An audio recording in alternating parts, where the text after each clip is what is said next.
Hello and welcome back to The Fall of the Roman Empire. It's Nick Holmes and this is episode 122 called The Vikings.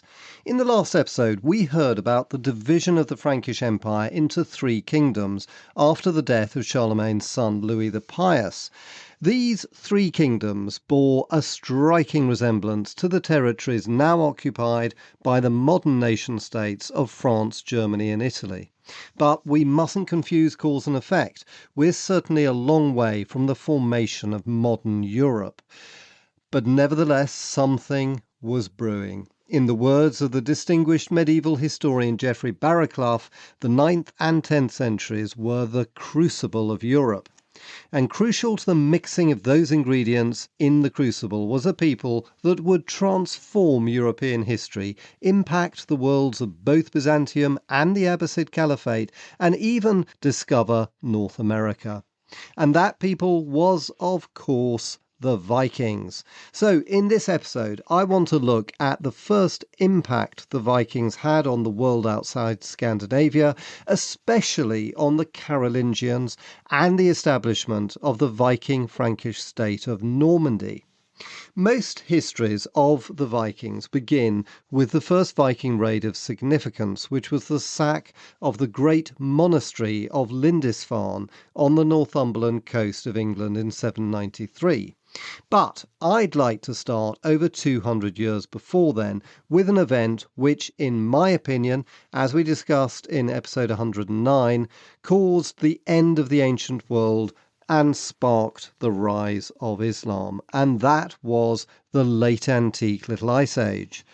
As I described in previous episodes, this began in AD 536, when a series of volcanic eruptions ejected a thick dust cloud into Earth's atmosphere, blocking the sun's rays and reducing global temperatures by up to 3 degrees centigrade.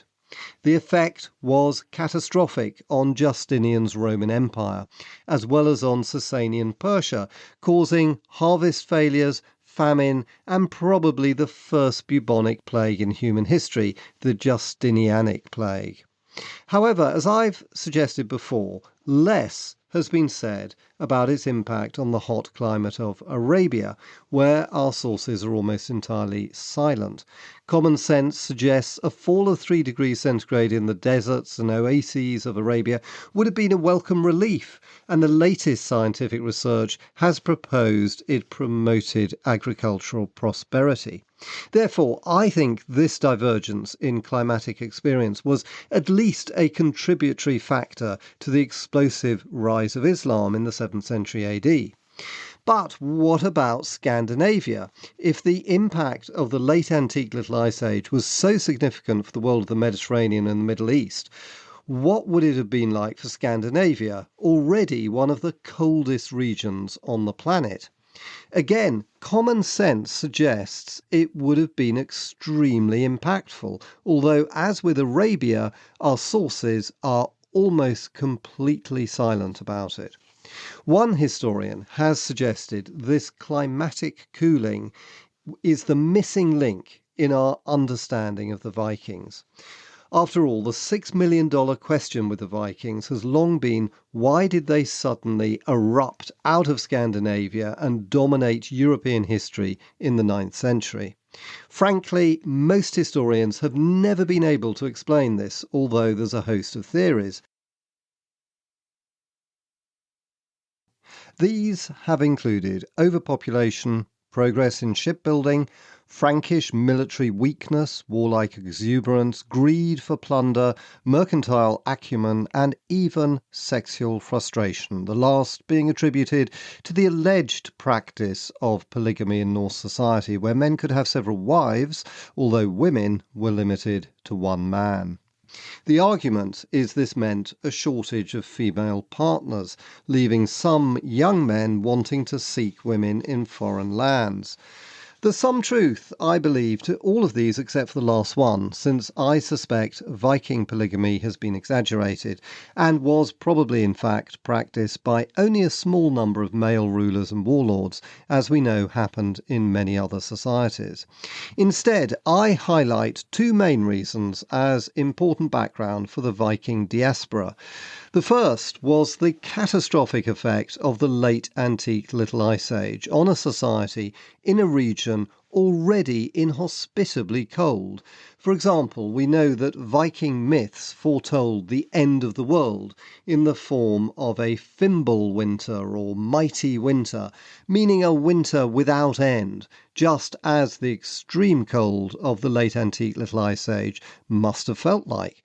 This would make sense as the memory of a time when temperatures probably fell in Scandinavia by more than the global average of 3 degrees centigrade during the late antique Little Ice Age.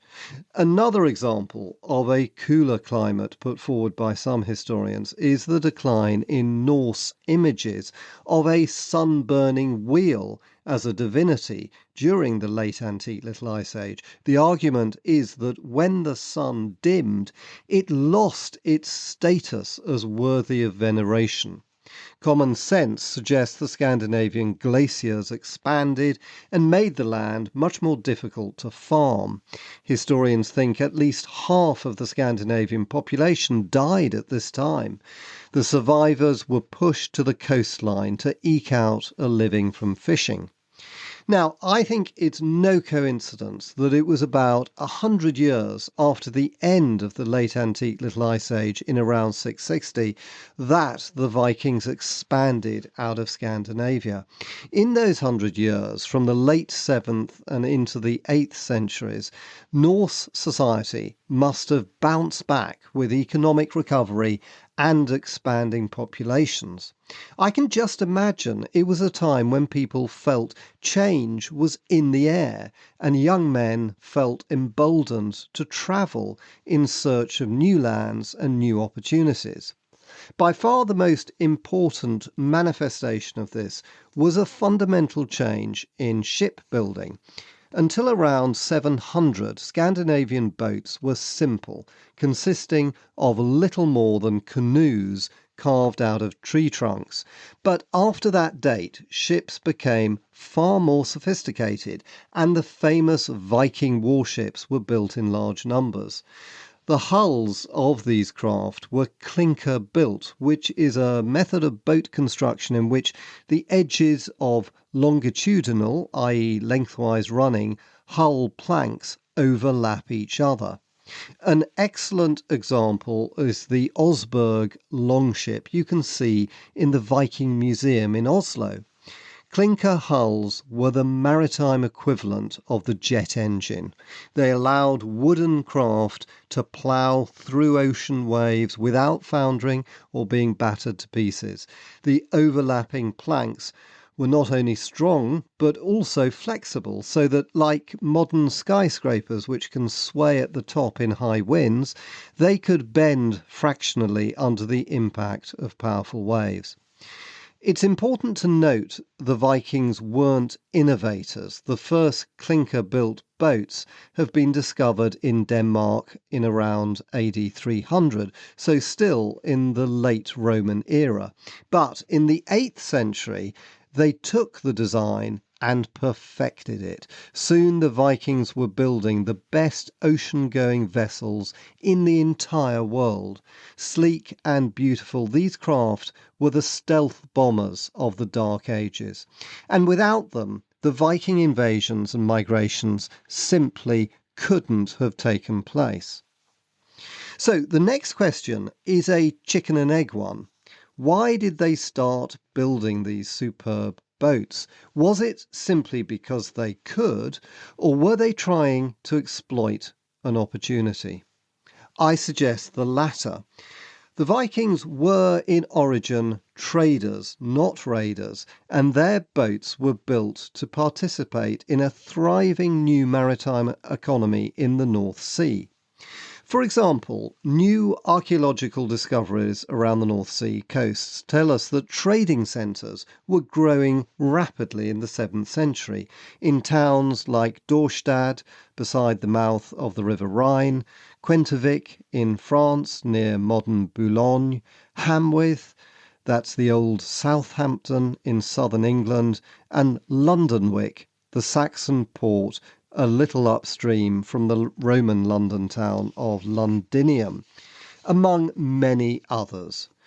Trading towns in the Baltic soon followed, at Ribe in Jutland, then Berka, Rerik and Hedeby.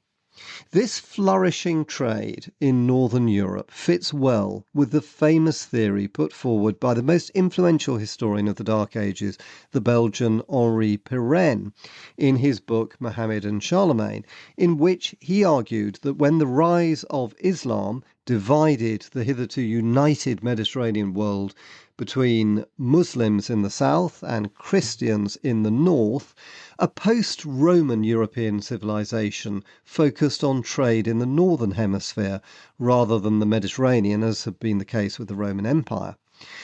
And the Vikings were perhaps our best examples of this.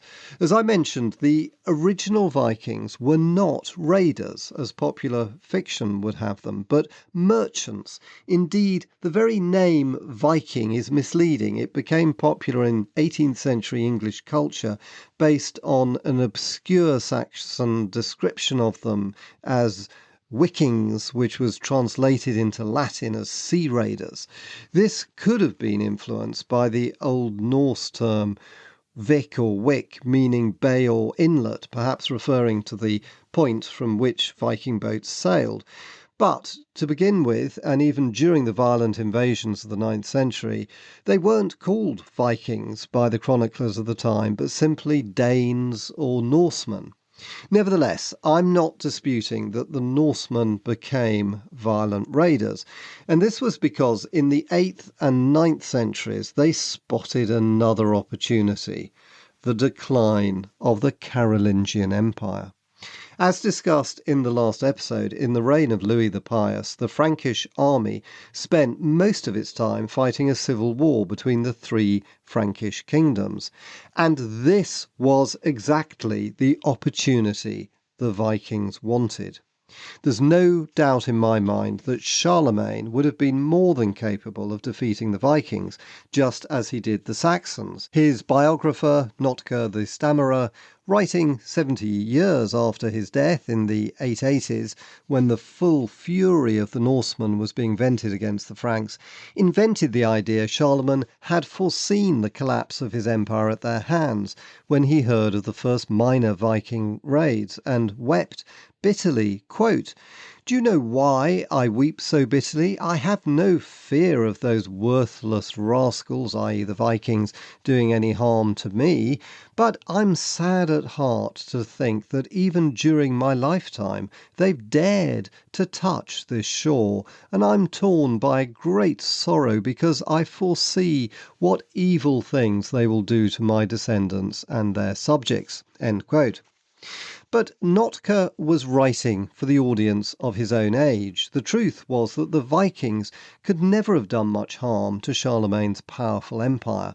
Indeed, it was, in my view, partly Charlemagne's very success that made the Frankish Empire vulnerable after his death, since his victory over the Saxons removed a formidable military power in northern Germany, which could potentially have prevented the Vikings from raiding south from Scandinavia. I'm not a fan of counterfactual history, but I wonder whether, had Charlemagne not subjugated the Saxons, the Vikings would now be an unknown name to us.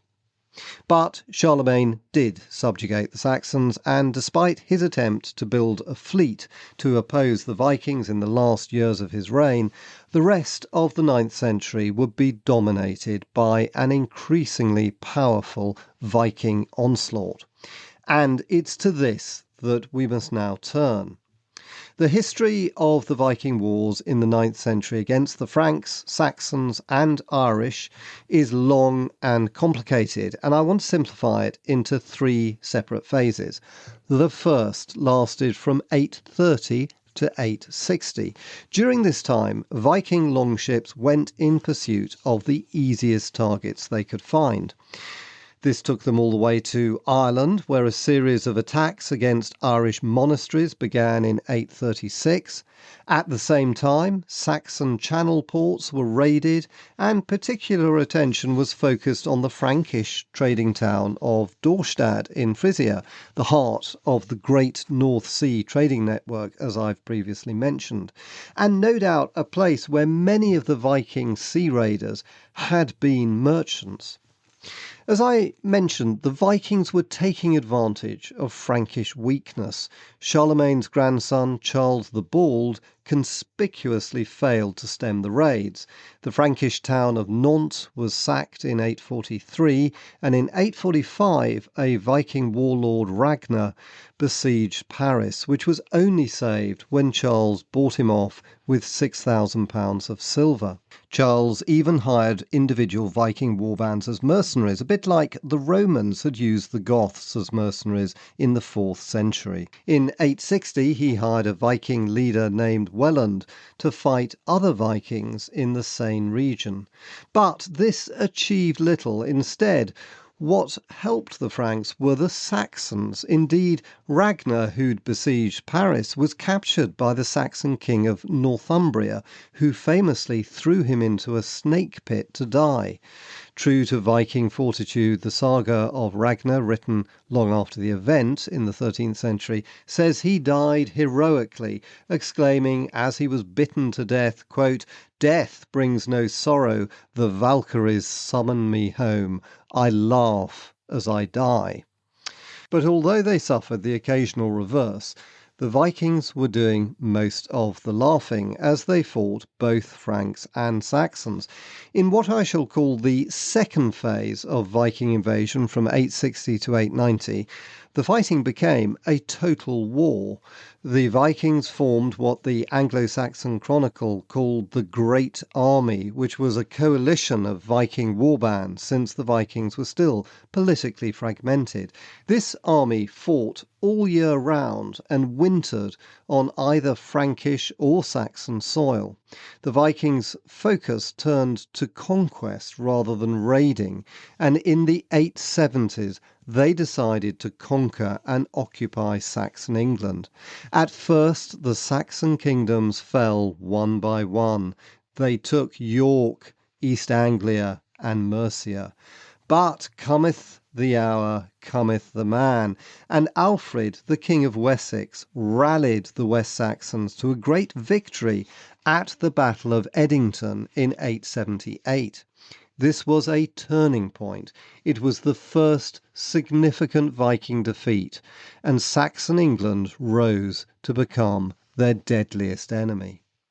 But if the English were fighting back, the Vikings simply switched their attention back to the Franks, who they now regarded as the weaker of the two. The great army crossed over from England and established itself in the Low Countries. In 881 it pillaged Cambrai, Utrecht, and even occupied Charlemagne's great palace at Aachen. And in 885 they marched on Paris for another time. The resulting siege would prove to be another turning point in European history. According to the eyewitness account of the siege by a Benedictine monk named Abbo Sonuus, it was the largest Viking raid ever seen, including 700 warships and 40,000 warriors led by a warrior named Siegfried. The Parisians were terrified but resolute in the city's defence. Charles the Fat was the Carolingian king and enjoying some success in reuniting the Carolingian Empire, but he was afraid of the Vikings and refused to meet them in battle, preferring to pay tribute instead.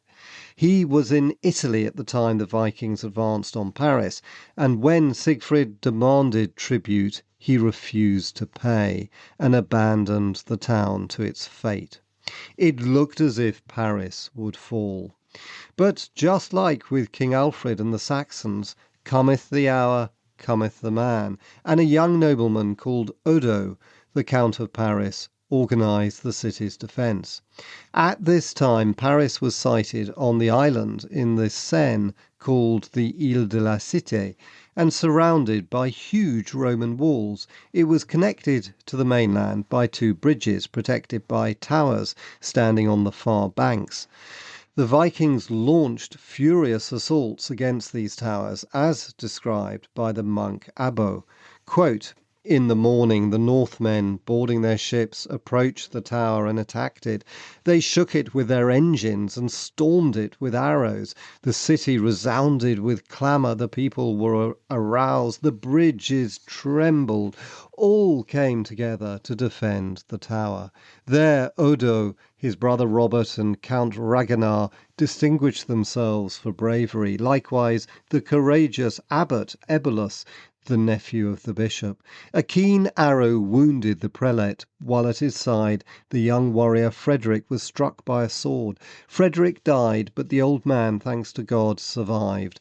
There perished many Franks, but at last the enemy withdrew, carrying off their dead." End quote. The Franks were skilled at pouring boiling oil onto the Vikings. Quote, "The Franks poured oil, wax, and pitch, which, being mixed and heated, burned the Danes and tore off their scalps. Some of them died, others threw themselves into the river to escape the awful substance." End quote. The siege lasted about a year, from November 885 to October 886.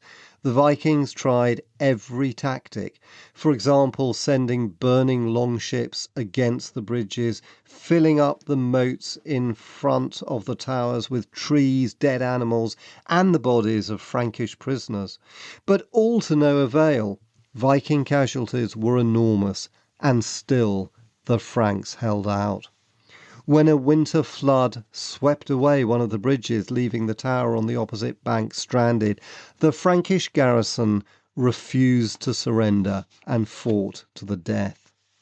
The weak Carolingian king Charles the Fat was still too frightened to face the Vikings in battle himself, but he sent a Frankish army to relieve the city, led by Henry of Saxony, the most renowned Frankish general of his age.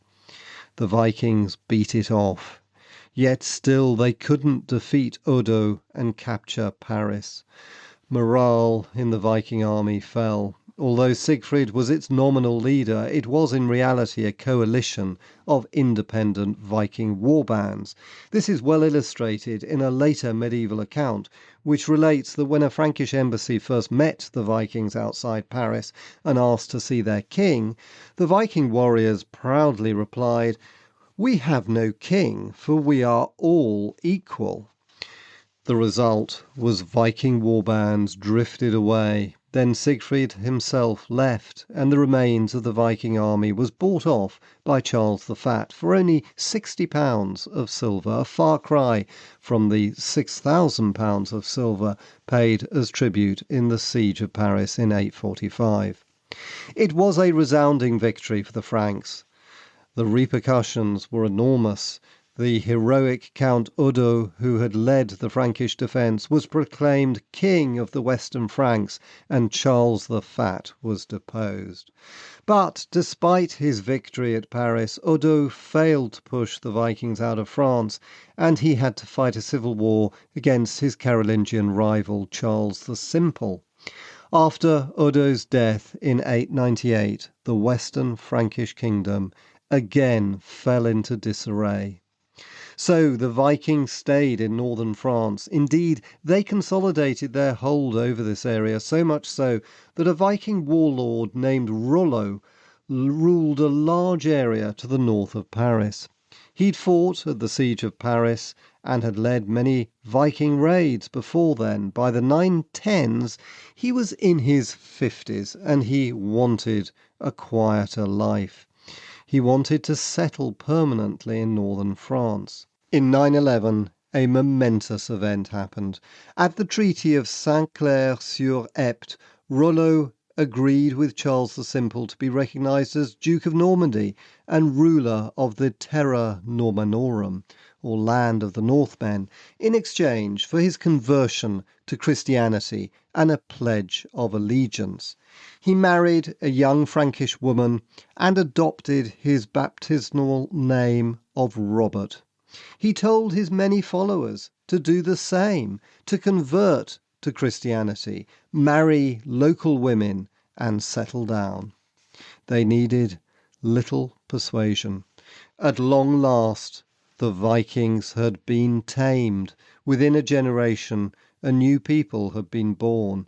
The children of this Viking-Frankish union spoke their mother's native French, but inherited their father's ferocious energy. They were, of course, the Normans.